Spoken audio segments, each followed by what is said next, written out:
আল-ইয়াউমা আকমালতু লাকুম দীনাকুম ওয়া আতমামতু আলাইকুম নি'মাতি ওয়া রাদিতু লাকুমুল ইসলাম দীনা। স্পষ্ট ঘোষণা কোরআনে কারিমে। কলেজ ইউনিভার্সিটির ছাত্র যারা আছো, সাধারণ মুসলমান যারা আছেন, এই আয়াতের তর্জমা, এই আয়াতকে বুঝতে কোন আলেমের কাছে যেতে হবে না, এতই স্পষ্ট। আপনার ঘরে যদি বাংলা কোনো অনুবাদ থাকে কোরআনে কারিমের, আপনি সে আয়াত পড়লে স্পষ্ট এই অর্থ বুঝে যাবেন, বুঝে যাবেন। ইসলাম পূর্ণাঙ্গ জীবন ব্যবস্থা। এবার আপনি একটা একটা করে হিসাব মেলান। আপনার ঘরে ইসলাম আছে না নাই? কত ভাগ মুসলমানের ঘরে ইসলাম আছে?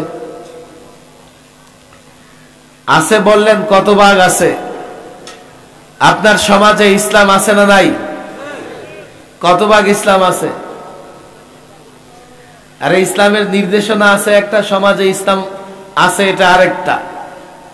সমাজে কোথায় ইসলাম আছে? এই সমাজে গাঁজা চলে না চলে না? আসলে চলে।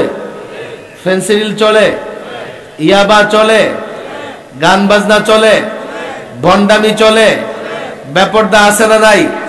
সুদ আছে না নাই? ঘুষ আছে না নাই? হারাম দুর্নীতি আছে না নাই? শুধু আছে না এমন না, যারা এগুলো করে ওরাই আপনাকে নেতা।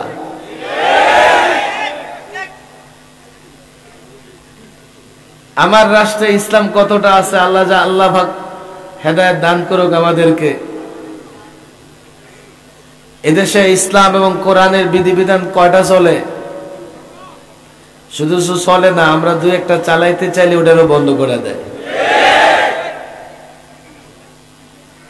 ইসলাম কোন জায়গায় আছে? আপনি যে বিজয় হবেন, আপনি যে বিজয়ী হবেন, শান্তিতে থাকবেন, হিসাব করতে গেলে দেখা যাবে একটা মুসলিম দেশে 90% মুসলমান দেশেও ইসলামের। নেত্রকোনা জেলার ঐতিহ্যবাহী দ্বীনি শিক্ষা প্রতিষ্ঠান জামিয়া হুসাইনিয়া ফাইজুল উলুম মাদ্রাসার বাৎসরিক ইসলামী মহাসম্মেলনের মোহতারম সভাপতি, সহসভাপতি দ্বয়, আমন্ত্রিত উলামায়ে কেরাম, প্যান্ডেলে উপস্থিত উলামায়ে কেরাম, সমবেত ছাত্র জনতা, দিন প্রিয়, ইসলাম প্রিয় তাওহীদি জনতা, আল্লাহ তাবারক ওয়া তাআলার বড় দয়া, বড় ইহসান, যিনি মধ্যরাত পর্যন্ত একটি দ্বীনি মাহফিলে বসে থাকার তৌফিক দিয়েছেন, সেজন্য সকলেই অন্তর থেকে কালিমাতে শুকর উচ্চারণ করি, বলে আলহামদুলিল্লাহ। আমি যা শুনে এসেছি যে মৌ মাদ্রাসা নেত্রকোনার ঐতিহ্যবাহী দ্বীনি প্রতিষ্ঠান, সারা রাত ব্যাপী মাহফিল চলে, তা কি ঠিক? তাহলে মাত্র তো বাজে 12টা। সাধারণ মাহফিলই তো রাত 12টা 1টা পর্যন্ত চলে, চলে কি চলে না? আর আপনাদের দেখে মনে হচ্ছে 12টাতে ক্লান্ত হয়ে গেছে। এই মাহফিল ফজর পর্যন্ত কিভাবে চলবে আমি বুঝতেছি না। ডানে বায়ে রাস্তাঘাটে অসংখ্য লোকজন উদ্ভ্রাস্তের মতো ঘোরাফেরা করতেছে, অথচ মাহফিল আরো 2-2.5 ঘন্টা জোরে সুরে চলা দরকার। কথা ঠিক না বেঠিক? না হলে তো ঐতিহ্যবাহী মাদ্রাসার ঐতিহ্যবাহী মাহফিল হতে পারে না। আমি অনুরোধ করব, যারা দুর্বল ঈমান, দুর্বল দেহের অধিকারী, তারাই চলে যাবে। আর যারা ঈমান এবং দেহ যাদের শক্তিশালী, তারা বসে পড়বেন। ডানে বায়ে অগুছালো কেউ চলাফেরা করতে পারবে না।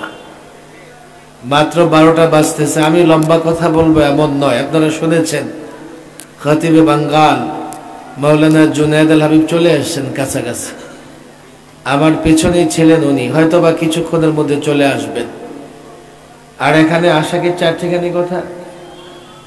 অন্তত ওই নেত্রকোনা হয়ে কলমাকান্দা হয়ে 7 কিলোমিটার ঘুরে আসতে হয়েছে। কলমাকান্দা থেকে এই পর্যন্ত প্রায় 30 কিলোমিটার রাস্তা কুয়াশা, প্রচন্ড কুয়াশা, গাড়ির সামনে এক হাত দেখা যায় না। ঢাকা থেকে নেত্রকোনা, নেত্রকোনা থেকে আরেকটা সফর কলমাকান্দা, কলমাকান্দা থেকে 4 নম্বর সফর এই মৌ, আবার ঠিক এইভাবে ঢাকা যেতে হবে। তাহলে আমাদের কষ্টটা বেশি না আপনাদের কষ্ট বেশি? এই জন্য আমি অনুরোধ করব, এখন আর কেউ উঠা বসা করতে পারবেন না। যারা চলে গেছে, অনেক লোক চলে যাচ্ছে। কেন? 12টা খুব বেশি রাত হয়ে গেছে। সারা রাত মাহফিল চলবে না? থাকবো তো ইনশাআল্লাহ, আমরা থাকবো তো ইনশাআল্লাহ। একেবারে পেছনে যারা বাঁ দিকে দাঁড়িয়ে আছে, কি খাওয়া দাওয়া চলতেছে নাকি? ওই বাঁ দিকের কোনাটা এত ভিড় কেন? ওরা বসে যাই, বাতাস। ও মাদ্রাসায় অনুদান দিচ্ছে, মাশাআল্লাহ মাশাআল্লাহ। যে যেখানে আছি বসে পড়ি। আপনাদের কাছে ছোট্ট একটা প্রশ্ন আমি করব, একটা না 3টাই হবে। প্রথমে, এখানে যারা এই মাঠে যারা আলেম পড়াশোনা শেষ করেছেন, আলেম বা হাফেজে কোরআন পড়াশোনা শেষ, ছাত্র না, তারা হাত উঠাবেন। পড়াশোনা শেষ মাদ্রাসায়, হাত উঠাবেন। মাশাআল্লাহ, অন্তত 2 থেকে 300 হবে, হাত নামান। দাওরা এবং মেশকাত জামাতের ছাত্র যারা, তারা হাত উঠাবে। শুধু দাওরা এবং মেশকাত জামাতের ছাত্ররা হাত উঠাবে। আলেমের চাইতে সংখ্যায় কম। সব শুধু মাদ্রাসার ছাত্ররা হাত উঠাবে। দেখি কারা কারা আছে মাদ্রাসার ছাত্র। মাশাআল্লাহ, অনেক ছাত্র এখানে আসছে। তবে টুপি দেখলে তো সবারই ছাত্র মনে হয়। কলেজ ইউনিভার্সিটির ছাত্র, স্কুল কলেজ ইউনিভার্সিটির ছাত্ররা হাত উঠাবে। দেখি কজন আছেন। মাশাআল্লাহ, অনেক। সাধারণ মুসল্লি, ওনারা হাত উঠান দেখি। সাধারণ মুসল্লিরা হাত উঠাবেন। আপনাদের কষ্ট হচ্ছে নাকি? হাত নামান। আমি এই পরিসংখ্যানটা এই জন্যই জানতে চাইলাম, যাতে আমি কিছু বিষয় নিয়ে কথা বলতে চাই। কোন বিষয় নিয়ে কথা বলবো, কথাগুলো আমার কেমন হবে, এটা শ্রোতাদের দেখিয়ে তো আমাদের ঠিক করতে হবে নাকি? মাদ্রাসার ছাত্রদের তো সাধারণ ওয়াজ দরকার নাই, ওরা প্রতিদিন ওয়াজ মাহফিল মুখস্থ করতে থাকে। আলেম যারা, তারা একজনকে বসাই দিলে সারা রাত ব্যাপী ওয়াজ করতে পারবে। স্কুল কলেজ ইউনিভার্সিটির ছাত্র, তাদের আবার যদিও ধর্মীয় জ্ঞান নাই, তবে তারা মোটামুটি সাধারণ নলেজ রাখেন। সাধারণ মানুষ যারা, তারা এখন আর সাধারণ নলেজও অর্জন করেন না। তারা এখন ক্ষেত খামার ব্যবসা বাণিজ্য নিয়ে ব্যস্ত থাকেন। মোটামুটি 4 শ্রেণীর মানুষ হয়ে গেছে মাঠে। কয় শ্রেণীর বলেন? কয় শ্রেণীর? আপনাদের ভলিউমটা বড় ডাউন মনে হচ্ছে। ভলিউম ডাউন হয়ে গেছে? আর ডাউন তো হওয়ারই কথা। 2-4 দিন আগে আমার ভাই তোমার ভাই বলে তো বহুত কিসাকিসি করছে। এই জন্য এখন আর ভলিউম ডাউন হয়ে গেছে, ভলিউম উঠতেছে না। আল্লাহু আকবার বলেন। কারো জবান বন্ধ থাকবে না। আল্লাহু আকবার। হাজার হাজার মানুষ, সাউন্ড হইতেছে শত শত মানুষের মতো। ঘুম ধরে গেছে না? যার যতটুকু শক্তি আছে উঁচু আওয়াজে আল্লাহু আকবার। মাশাআল্লাহ, তাহলে বোঝা গেল চাইলেই ভলিউমটা বাড়ানো যায়। চাইলেই ভলিউম বাড়ানো যায়। আর একটু বাড়াই দেখি, আল্লাহু আকবার। চাইলেই সাধ্যের বাইরে বাড়ানো যায় না। পেছনের লোকেরা যতটুকু আছে ততটুকু বাড়াইতেছে না। শীতে জমা হয়ে গেছে। ফ্রিজে দেখেন না, পানি রাখলে কি হয়ে যায়? বরফ হয়ে যায়। হঠাৎ করে গাড়ির সামনের গ্লাসে দেখি যে বৃষ্টির মতো পড়তেছে। আসলে বৃষ্টি না, কুয়াশা। পেছনের লোকগুলো কুয়াশায় জমা হয়ে গেছে। পেছনে যারা আছে তারাও তাকবীর দিবে, আল্লাহু আকবার। তাকবীর জোরে দেওয়া চাই না আস্তে দেওয়া চাই? তাকবীর ধ্বনি শুনলে কে পালায়? বলেন কে পালায়? যত দূর যায় তত দূর শয়তান থাকতে পারে না। এত জোরে তাকবীর দেবেন শয়তান যাতে নেত্রকোনার বর্ডার ছেড়ে যায়। বলেন আল্লাহু আকবার। আমরা যখন তাকবীর দিই অনেকে ভয় পেয়ে যায়, হুজুর এত জোরে তাকবীর দেন কেন? কেন ভয় পেয়ে যাও? তাকবীর তো ভয় পায় শয়তানে। এত জোরে আওয়াজ এই জন্যই করি যাতে করে হকের আওয়াজ বাতিলের আওয়াজের চাইতে জোরে হয়। হক কখনো বাতিলের চাইতে হক কখনো বাতিলের চাইতে আস্তে আওয়াজ করতে পারে না। আমরা যে ধর্মটা মানি ধর্মের নাম কি? সবাই বলেন নাম কি? আমরা কি? আমরা ভয় লাগে বলতে? আমরা কি? বলেন আমরা কি? আমরা মুসলিম বা মুসলমান? মুসলিম বা সবাই বলেন মুসলিম বা। আমাদের ধর্মের নাম কি? আমাদের ধর্মের কমন কিছু বৈশিষ্ট্য আছে। আমাদের ধর্মের কমন কিছু কি আছে? আমি বলি সাধারণ কিছু গুণ আছে। যেমন একটা গুণ হলো ইসলাম কখনো পরাজিত হবে না। ইসলাম বিজয়ী ধর্ম। কিসের ধর্ম? বলেন ইসলাম কিসের ধর্ম? দুই, ইসলাম ন্যায় এবং ইনসাফের ধর্ম। কথা ঠিক না বেঠিক? তিন, ইসলাম শান্তির ধর্ম। কথা ঠিক না বেঠিক? এই কথাগুলো আসলে ঠিক বলছি আমি? এক, ইসলাম শান্তির ধর্ম। কথা ঠিক না বেঠিক? আরো জোরে ঠিক না বেঠিক? ইসলাম বিজয়ের ধর্ম। কিসের ধর্ম? আরো জোরে বলেন কিসের ধর্ম? আলেম ওলামা ছাত্রদের কাছে আমি এই কথাগুলো আমানত হিসেবে রেখে দিতে চাই। আর স্কুল কলেজ সাধারণ ভাই যারা আছে আমরা মুসলমান, আমি আপনাদেরকে শুধু চিন্তা করতে বলবো। আপনারা হয়তোবা এই কথা সবগুলো ধারণ করতে পারবেন না। এই যে ইসলাম শান্তির ধর্ম, বিজয়ের ধর্ম, মুসলমানরা কি পৃথিবীতে শান্তিতে আছে? শান্তিতে আছে? বাদিকের দিকে তাকানোই যাচ্ছে না। বাদিকের যারা নারাজ না তো নাকি?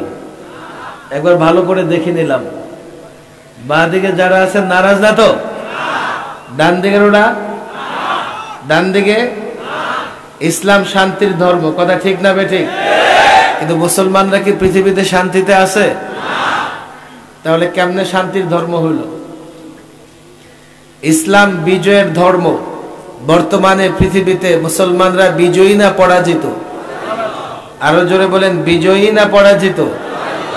তাহলে ইসলাম কেমনে বিজয়ের ধর্ম হলো? এই যাবেন? বেশি চাপাচাপি হইতেছে? কষ্ট হইতেছে না? গেলে রাস্তা করে দেই, আপনি যাইতে পারবেন না। একটু জায়গা করে দাও না বাবা, ডানে বামে জায়গা করে দাও। এই দুই মুরব্বী যাক যাক। দেখেন রাত অনেক হয়ে গেছে, আমি দেখতেছিলাম হাজার হাজার মানুষ যাইতেছে। তারপরও যত মানুষ জমা আছে আমার মনে হয় ছোটখাটো অন্তত 50টা মাহফিলের সমান হবে। এই জন্য আমি যদি সারা রাত বয়ান করে আমার কষ্ট হবে না। এক মাহফিলে বয়ান করা মানে কত মাহফিলে বয়ান করা? 50টা মাহফিলে বয়ান করতে কমসে কম তো 50 দিন সময় খরচ করতে হবে। একদিনে যদি 50 দিনের কাজ হয়ে যায় যথেষ্ট না? কেউ একেবারে ইমার্জেন্সি হলে উঠবেন, আর না হলে উঠবেন না। আমার প্রশ্ন বুঝে আসছে? আমি যখন বললাম ইসলাম বিজয়ের ধর্ম, আপনারা হা বলেছেন। আমি যখন বললাম ইসলাম শান্তির ধর্ম, আপনারা হা বলেছেন। তাহলে প্রশ্ন হচ্ছে, ইসলাম যদি বিজয়ের ধর্ম হয় আমরা বিজয়ী কেন হতে পারছি না? ইসলাম যদি শান্তির ধর্ম হয় আমরা শান্তিতে নাই কেন? তাহলে কি আগের কথা পাল্টাবেন না প্রশ্নের উত্তর নেবেন? আগে যা বলা হয়েছে ঠিক? আরে জোরে বলেন ঠিক না ঠিক?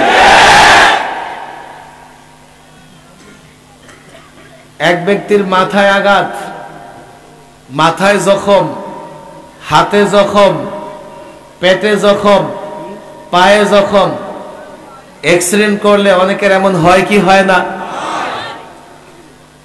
আপনি তার হাতটা ভালো করে ব্যান্ডেজ করে ছেড়ে দিলেন, মাথার জখমে পট্টি বাঁধলেন না, পেটের জখমের চিকিৎসা করলেন না, পায়ের জখমের চিকিৎসা করলেন না, হাতটাকে ভালো করে চিকিৎসা করে দিলেন, ভালো করে ব্যান্ডেজ করে দিলেন, লোকটা সুস্থ না অসুস্থ? আরো জোরে বলেন, সুস্থ না অসুস্থ? এখন আপনি যদি বলেন যে আমি তো ট্রিটমেন্ট করে দিছি, আপনার সুস্থ হয়ে যাওয়া দরকার, যান আপনি সুস্থ, না হলে আপনার কপাল খারাপ। ইসলাম তো শান্তির ধর্ম, ইসলাম তো বিজয়ের ধর্ম, কিন্তু আমাদের মধ্যে কি ইসলাম আছে?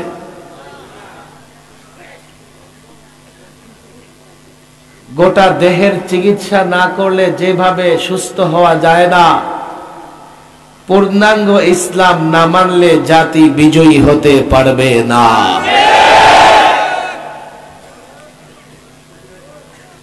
সব কথা তো বলা যাবে না, আপনারা নারাজ হয়ে যাবেন। ইসলাম কমপ্লিট কোড অফ লাইফ, পূর্ণাঙ্গ জীবন ব্যবস্থা। সকাল থেকে সন্ধ্যা, ব্যক্তি জীবন থেকে রাষ্ট্র জীবন, সর্বত্র ইসলামের ইউনিক অনুপম নির্দেশনা নীতিমালা আছে, যেগুলো পৃথিবীর যে কোনো তন্ত্র মন্ত্র থেকে উত্তম। আমার কথাগুলো ছাত্র আলেমদের বলি, আপনাদের কাছে আমানত হিসেবে এই কথাগুলো আমরা বলি। এই জন্যই বলি, এই যে আজকে জাতি ইসলাম মেনেও শান্তিতে নাই, ইসলাম মেনেও মুসলিমরা বিজয়ী হতে পারছে না, এর জন্য দায়ী প্রথমে আলেমরা, পরে ছাত্র জনতা। এই জাতি তার সমস্যা বুঝতেই পারতেছে না। জাতি কত দিক দিয়ে ক্ষতিগ্রস্ত, কিভাবে তারা আহত, আঘাতপ্রাপ্ত, এটা না বুঝে একটা বিষয়কে ইসলাম ধরে নিয়েছে।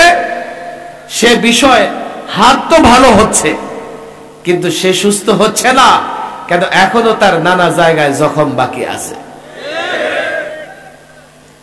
এই জন্য এই কথাগুলো আজকাল মুসলমানদের মুখস্থ করতে হবে। সকাল সন্ধ্যা, ব্যক্তি জীবন থেকে রাষ্ট্র জীবন, সর্বত্র ইসলামের উত্তম নির্দেশনা আছে না নাই? আরো জোরে বলেন, আছে না নাই? আল-ইয়াওমা আকমালতু লাকুম দীনাকুম ওয়া আতমামতু আলাইকুম নি'মাতি ওয়া রাদিতু লাকুমুল ইসলাম দীনা। স্পষ্ট ঘোষণা কোরআনে কারিমে।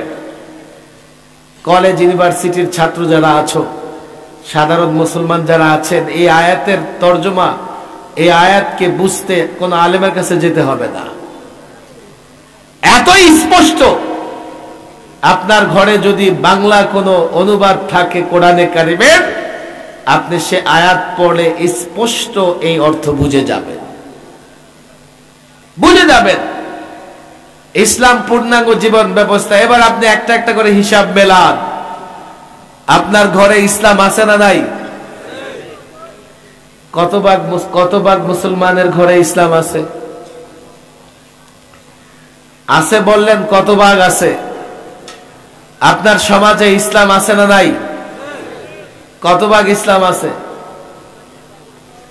আরে ইসলামের নির্দেশনা আছে একটা, সমাজে ইসলাম আছে এটা আরেকটা। সমাজে কোথায় ইসলাম আছে? এই সমাজে গাঁজা চলে না চলে না? আসলে চলে। ফেন্সিডিল চলে, ইয়াবা চলে, গান বাজনা চলে, ভণ্ডামি চলে, বেপরদা আছে না নাই? সুদ আছে না নাই? ঘুষ আছে না নাই? হারাম দুর্নীতি আছে না নাই? শুধু আছে না এমন না, যারা এগুলো করে ওরাই আপনাকে নেতা।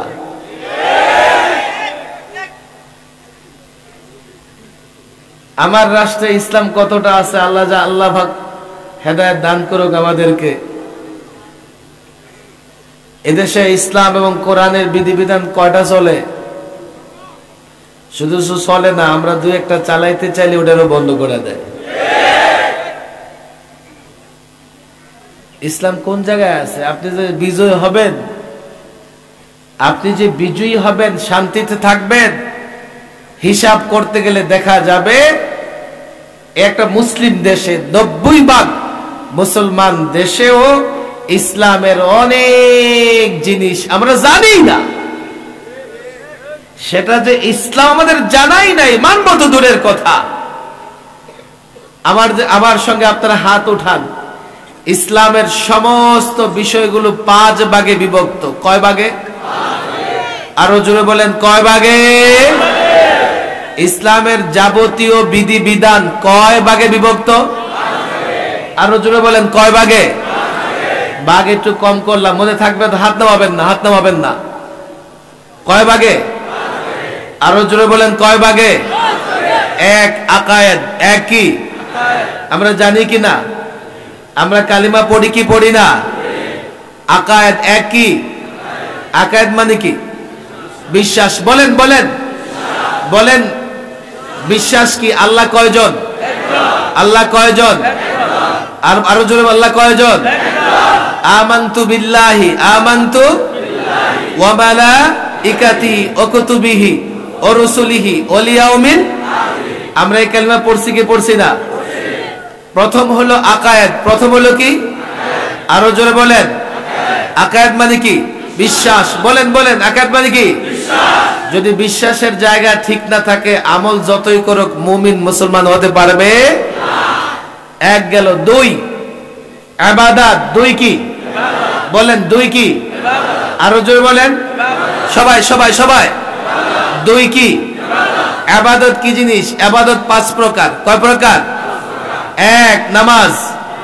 বলেন, নামাজ, রোজা, হজ, যাকাত, জিহাদ। ইবাদত কয় প্রকার? বলেন, কয় প্রকার?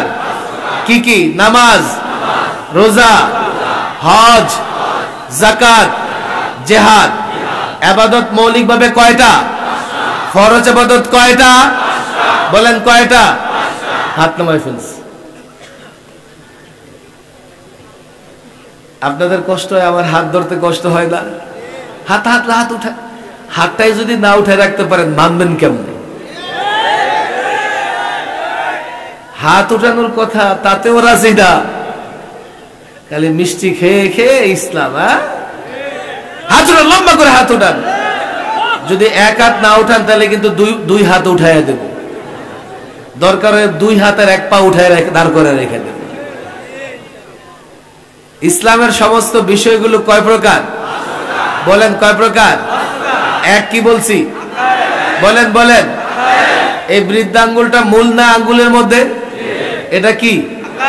এটা কি? আরো জোরে। আকায়েদ মানে কি? বলেন, আমাদের কিছু মৌলিক বিশ্বাস রাখতে হবে কি হবে না? 2 কি? বলেন বলেন।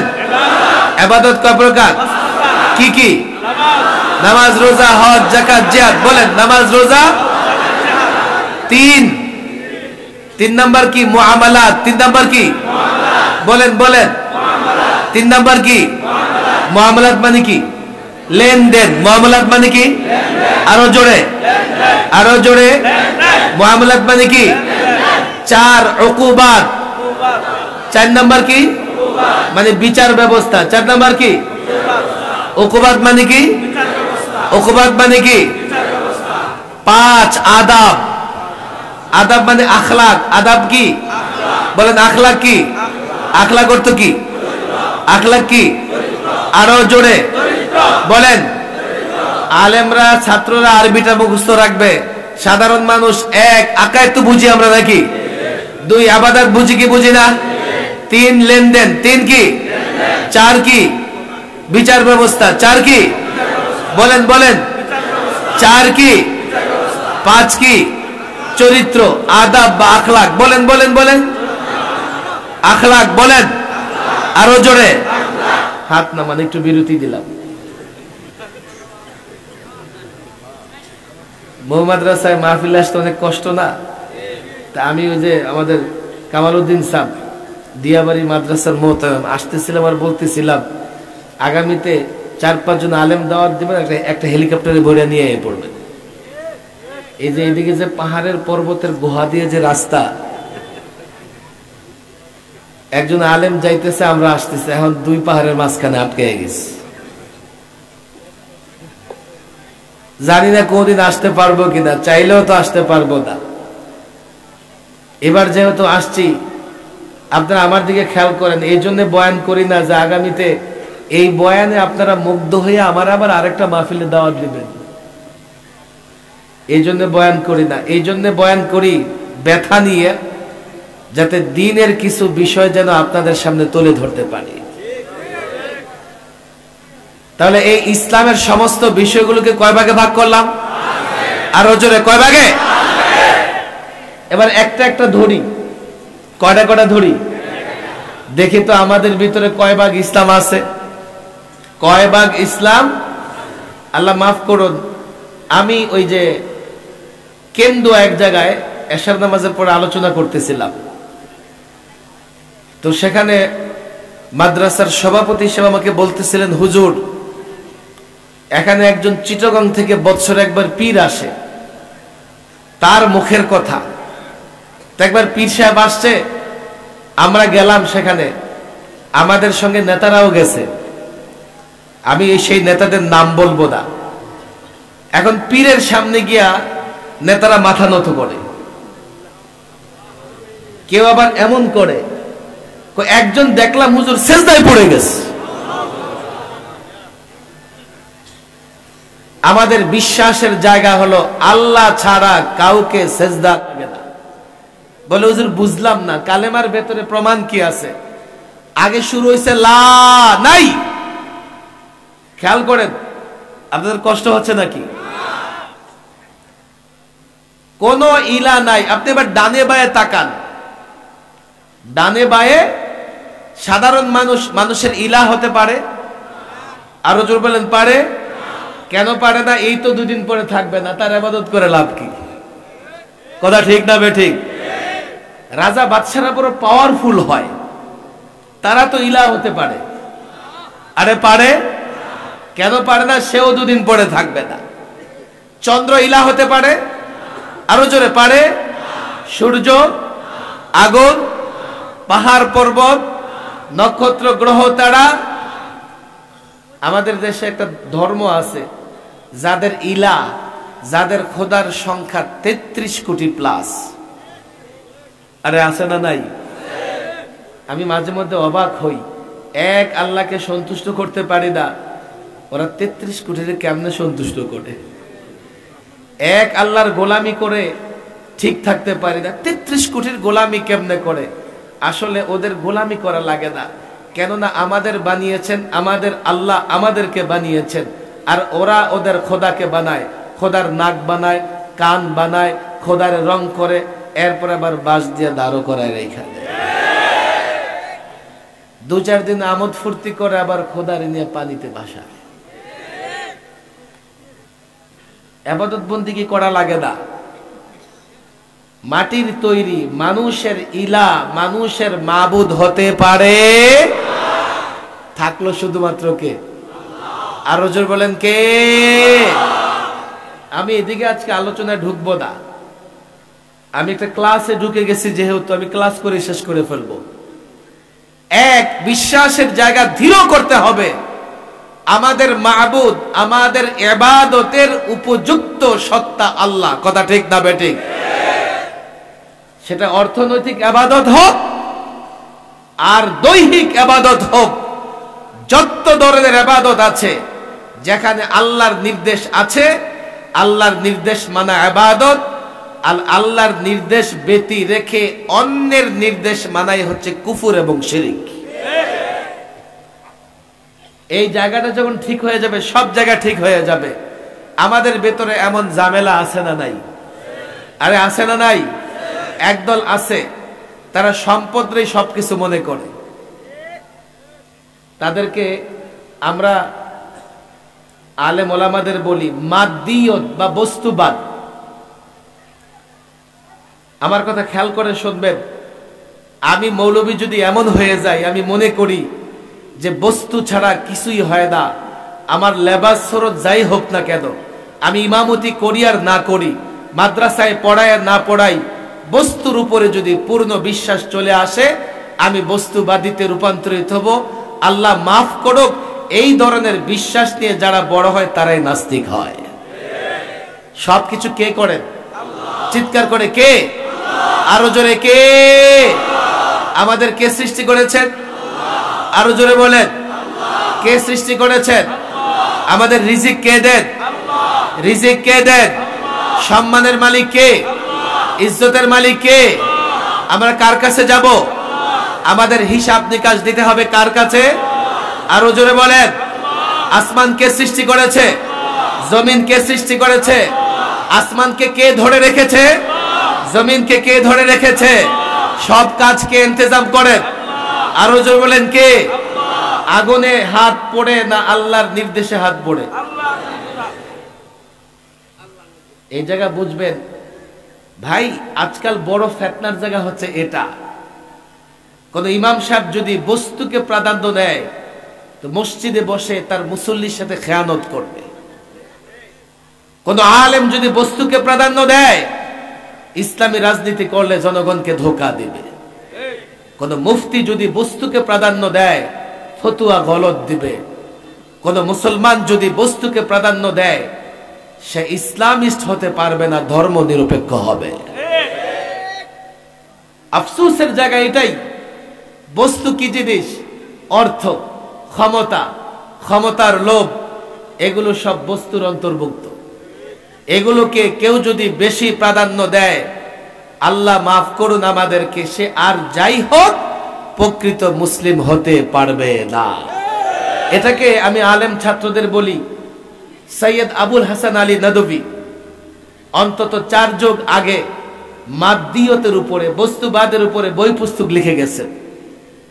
আজকে মুসলমান তো নামে মুসলমান, তার বিশ্বাসের জায়গা থাকা উচিত আল্লাহর উপরে, আর সে বিশ্বাসের জায়গা করে নিয়েছে বস্তুর উপরে। আল্লাহর উপরে তার বিশ্বাস নাই, যার জন্য বস্তু দিয়েও নিজেকে রক্ষা করতে পারছে না। কেন? আমরা তো ইতিহাস পড়ি, কেন জানি না বদর যুদ্ধে মুসলমানদের বিজয় হয়েছে।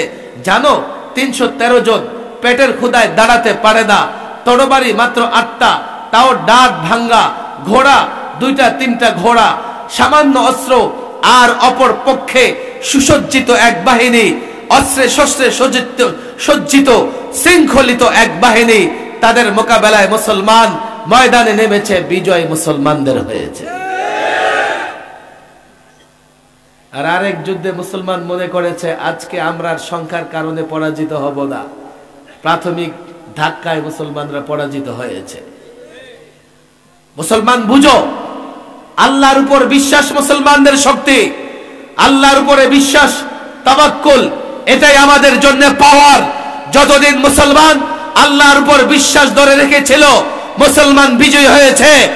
এক মুহাম্মদ আরবি মক্কা ইসলামের মিশন শুরু করেছিল, মক্কা থেকে মদিনা, মদিনা থেকে হেজাজ, হেজাজ থেকে নিয়ে মধ্যপ্রাচ্য, আফ্রিকা, ইউরোপ, গোটা দুনিয়া মুসলমান শাসন করেছে।